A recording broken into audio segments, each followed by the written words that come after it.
Hello food lovers, आज आपण बनवणार आहोत एकदम कुरकुरीत आणि चटपटीत कोथिंबीर वडी. चला तर मग सुरुवात करूया.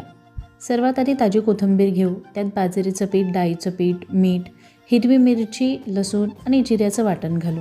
ओवा आणि तीळ घालू. आता गरजेनुसार पाणी घालून छान मळून घेऊ. तयार पिठाची लांबकुळी वडी, आता दिसतीये तशी लांब वडी तयार करून घेऊ. ह्या वड्या इडली पात्रामध्ये घालून साधारण 15 मिनिटे वाफवून घेऊ. वडी थंड झाल्यावर वड्या कापून घेऊया.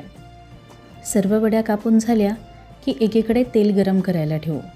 गरम तेलामध्ये कोथिंबीर वडी एक एक करून सोडू. छान गोल्डन ब्राऊन होईपर्यंत फ्राय करून घेऊ.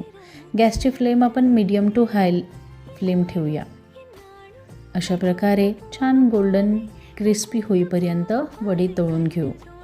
बाहेरून कुरकुरीत आणि आतून मऊ अशी खमंग कोथिंबीर वडी तयार. रेसिपी आवडली असेल तर लाईक शेअर करायला विसरू नका. पुन्हा भेटूया अशाच झटपट आणि चविष्ट रेसिपीसोबत. चला तर मग बाय.